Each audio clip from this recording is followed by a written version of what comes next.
Hello and welcome back to my channel. I am Dr. Surya Shahin and today I will deal the works of James Joyce. James Joyce is a very important writer and today I will deal his works in chronological order and I will also explain the important points of his works that are very important from your examination point of view, right? So let me talk about the first work, that is Dubliners. It is James Joyce's first short story collection that is published in 1914. ये 1914 में इनकी पहली work I जो कि है डबलिनर्स, right. और ये ध्यान में रखना है कि ये जो डबलिनर्स है इनकी शॉर्ट स्टोरी कलेक्शन है, ये नॉवेल नहीं है डबलिनर। ये चीज आपको ध्यान रखना है, कंफ्यूज नहीं होना है। Dubliners it is short story collection and that is published in 1914, right, जो कि वर्ल्ड वार का टाइम है। ये ध्यान, इससे भी आप याद रख सकते हैं। Next work is a portrait of the artist as a young man. This is a very important novel of James Joyce. यह इनकी फर्स्ट पब्लिश नॉवेल है। अब ये इनकी फर्स्ट पब्लिश नॉवेल कौन सी हुई, तो ये है a portrait of the artist as a young man. Dubliners क्या था इनका, that is the first short story collection that was published in 1914, but a portrait of the artist as a young man it is first publish novel. James Joyce की first publish novel जो है a portrait of the artist as a young man है and it is published in 1916, यानी कि 2 years after Dubliners it is published. Dubliners के 2 साल के बाद पब्लिश हुई 1916 में a portrait of the artist. ये आपको ध्यान में रखना है। अब हम इसके बारे में आपको थोड़ी सी बताते हैं। वैसे डबलिनर्स तो शॉर्ट स्टोरी कलेक्शन है तो आपको इसके बारे में ज़्यादा नहीं पूछा जाता है कुछ भी ऐसा, लेकिन आपको जो है a portrait of the artist से बहुत बार क्वेश्चन पूछे जाते हैं नेट में। सो यहाँ जो है a portrait of the artist as a young man it is a bildungsroman. यह एक बिल्डंग्स रोमन नॉवेल है। अब बिल्डंग्स रोमन नॉवेल क्या होता है, that is a coming of age of the character, यानी कि जो कैरेक्टर होता है उसका जो ग्रोथ होता है, यानी बचपन से एडल्ट में जो जाता है या उससे आगे जाते हैं उनका, तो उनको हम बिल्डंग्स रोमन कहते हैं, right. That is coming of age, right. And in this novel that is the personal development of his semi autobiographical protagonist. ये जो इनका जो स्टेफन डिडेलस जो कैरेक्टर है पोर्ट्रेट ऑफ द आर्टिस्ट में, वह एक सेमी ऑटोबायोग्राफिकल प्रोटैगनिस्ट है, क्योंकि इसमें जो ऑटोबायोग्राफिकल एसेंस भी आपको देखने को मिलता है स्टेफन डिडेलस में, जो कि जेम्स जॉयस की लाइफ के बेस पे है। सो इसमें आपको और भी चीज ये देखने को मिलता है दिस, और ये जो है नॉवेल जो है this presents the life journey of an artist, यानी कि स्टेफन डिडेलस की लाइफ जर्नी को बताता है। It presents Stephen Dedalus, son of an impoverished man who believes in Irish nationalism and is highly sentimental about past. सो ये जो है जो स्टेफन डिडालस है इसके अंदर एक एपिफनी होता है, राइट, इस नॉवेल में। अब एपिफनी क्या होता है, that is the sudden realisation and the manifestation of God, spiritual manifestation. So after epiphany, the characters looking at the world perspective gets changed, यानी कि जब उनके अंदर, जब किसी कैरेक्टर के अंदर जब एपिफनी होता है तो उसका वर्ल्ड पर्सपेक्टिव जो होता है, उस वर्ल्ड को देखने का व्यू जो होता है वह बिल्कुल ही चेंज हो जाता है। क्यों? क्योंकि उसके अंदर एक सडन रेवलेशन होता है, एक स्पिरिचुअल मैनिफेस्टेशन होता है इस वजह से, राइट, जो कि स्टेफन डिडालस की अंदर में भी होता है इस नॉवेल के अंदर में, राइट।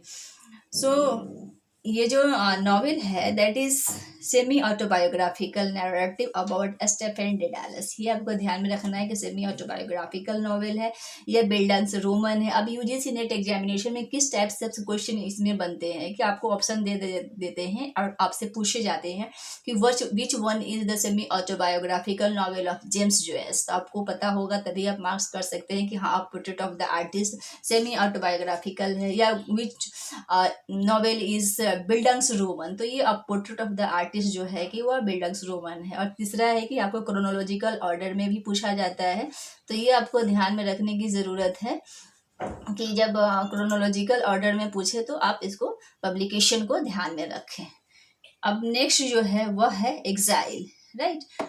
एग्जाइल्स जो है यह only one play by James जुआ। एग्जाइल्स जेम्स जुआ ने सिर्फ एक ही प्ले लिखा है, बाकी तो इसने नॉवेल्स और शॉर्ट स्टोरी लिखे हैं, लेकिन एक इन्होंने बस एक प्ले लिखा है ड्रामा, जो कि है एग्जाइल्स। ये ध्यान में रखना, जब कोई राइटर कोई एक सिंगल जॉनरा को प्रोड्यूस करता है तो वो काफ़ी इंपॉर्टेंट बन जाता है, क्योंकि सिर्फ वो उस जॉनरा में वो एक ही बुक को लिखा है, इस वजह से आपको उसको पढ़ना चाहिए। तो इसलिए इनका ये नॉवेल है, सॉरी इनका ये जो प्ले है ड्रामा एग्जाइल्स, ये भी काफ़ी इंपॉर्टेंट है आपके एग्जामिनेशन पॉइंट ऑफ व्यू से, जो कि जेम्स जॉयस का ओनली प्ले है, एक ही प्ले लिखा है, और इसका पब्लिकेशन कब है 1918। अब यहाँ पर आप क्या देख रहे हैं, डबलिनर्स 1914 में हुई, 2 ईयर्स का गैप है इन दोनों के बीच में। पोर्ट्रेट ऑफ द आर्टिस्ट में 16 में हुई, एग्जाइल्स क्या है 1918 में। तो आप ऐसे भी ध्यान में रखकर अगर आप याद करेंगे क्रोनोलॉजिकल ऑर्डर में, तो आपको ध्यान में रखेगा, यानी कि इनकी फर्स्ट 3 वर्क जो है 2-2 साल की गैप में हुई पब्लिश, राइट। अब ये जो है एग्जाइल्स जो है actually this play was rejected by WB Yeats for production by the Abbey theatre. ये जो एग्जाइल्स जब जेम्स जॉयस लिखे थे तो इन्होंने भेजा था अब्बे थिएटर को पब्लिश करने के लिए। तो ये जो अब्बे थिएटर किनका था आपको पता है, WB येट्स, जो कि मॉडर्न पोएट हैं, और इनका जो फर्स्ट मेजर लंदन परफॉर्मेंस जो हुआ था वो 1970 में हुआ था, and when Harold Pinter directed it at the mermaid theatre. तो इनका जो एग्जाइल्स है वह रिजेक्ट कर दिया गया था WB येट्स के अब्बे थिएटर से, ये भी आपको ध्यान में रखने की ज़रूरत है, राइट। अब हम बातें करेंगे इनकी नेक्स्ट वर्क की। इनकी नेक्स्ट वर्क जो है वह है यूलाइसिस। यूलाइसिस जो है ये पब्लिश कब हुई 1922 में। अब यहाँ पर 4 ईयर्स का गैप हो गया एग्जाइल्स और यूलाइसिस में। यूलाइसिस में क्या है कि actually this novel was realised in American magazine the little review. The little review जो है अमेरिकन मैगजीन है, उसमें इसको पहली बार सीरियलाइज किया गया था, and this novel is written in an on a structured and episodic manner in 3 parts titled as Telemachia, Odyssey and Nostos. यानी कि जो यूलाइसिस है यह 3 पार्ट्स में पब्लिश किया गया है। तो इनके 3 पार्ट्स में जो लिखा गया है वह कौन कौन से है, इसका टाइटल। तो फर्स्ट पार्ट है वह टेलीमैकिया है, सेकेंड है ओडिसी है, एंड थर्ड इज नॉस्टस है।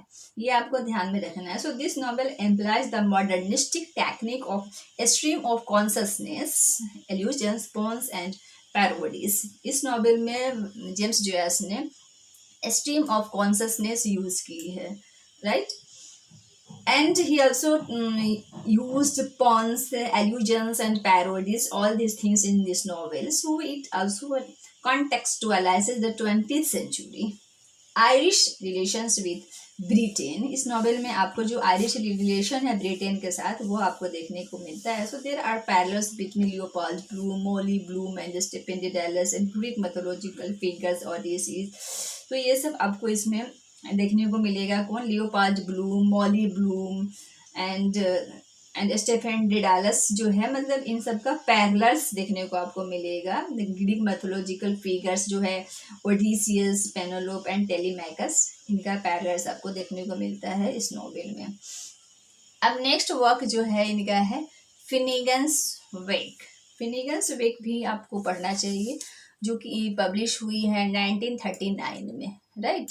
फिनिगन्स Wake, James Joyce, this is James Joyce, you can say final work.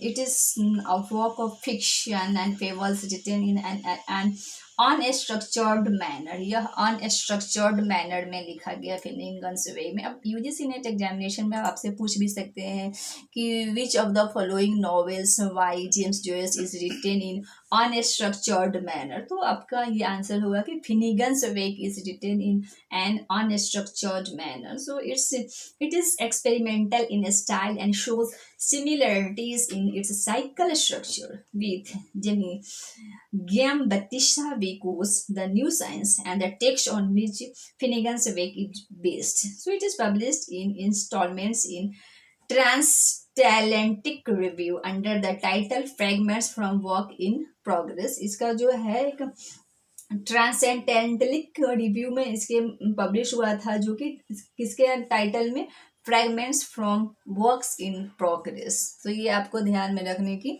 ज़रूरत है। नेक्स्ट इनका जो है वर्क है Finn's hotel and that is written in 1923, लेकिन यह पोस्थुमस पब्लिकेशन इसका हुआ था 2013 में।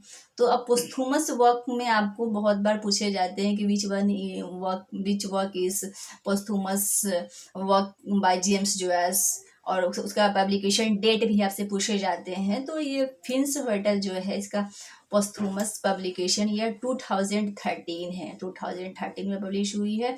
और नेक्स्ट जो है इनका वर्क है Stephen Hero, that is written in 1904 to 1906 but published posthumously. अब ये जो स्टेफन हीरो है यह पोस्थुमस पब्लिश हुआ था 1944 में, that is around Second World War, right? So it is an early version of a portrait of the artist as a young man। ये जो इनका नॉवेल है स्टेफन हीरो, यह जो है वह क्या है, अर्ली वर्जन है स्टेफन हीरो का, ये ध्यान में आपको रखना है। तो ये आपको आप कैसे आपको क्रोनोलॉजिकल ऑर्डर में ध्यान में रखना है। तो जब इनकी ये जो डबलिनर्स आई थी तो यह कब पब्लिश हुई थी, फर्स्ट वर्ल्ड वॉर के टाइम में, जो कि 1914 में है, यहाँ से ध्यान में रखना है। लास्ट इनकी वर्क जो है स्टेफन हीरो जो है यह 1944 सेकेंड वर्ल्ड वॉर के टाइम में पब्लिश हुई है। तो आप ऐसे भी याद रख सकते हैं कि इनके सारे वर्क्स जो आते हैं, जो मेन वर्क्स है इनके, या वर्ल्ड वार 1 से लेकर और वर्ल्ड वार 2 के बीच में इनके सारे इंपॉर्टेंट वर्क्स आते हैं। अगर आप ऐसे भी ध्यान में रखते हैं तो मार्क्स कर सकते हैं एग्जाम में, अच्छे से क्रोनोलॉजिकल ऑर्डर में लिख सकते हैं। तो Dubliners 1914, a portrait of the artist as a young man 1916 में पब्लिश हुई है, और यह फर्स्ट पब्लिश नॉवेल है जेम्स जोयस की। उसके बाद एग्जाइल्स पब्लिश हुई 1918 में, जो कि इनकी सिर्फ और सिर्फ ड्रामा जो लिखा है एक जेम्स जोयस ने, वो है एग्जाइल्स।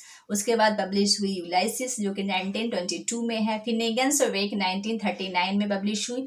फिन्स होटल जो कि पब्लिकेशन है इसका posthumous 2013, and Stephen Hero that is published posthumously in 1944। And ये चीज आपको ध्यान में रखना है कि Stephen Hero is an early version of a portrait of the artist as a young man, right.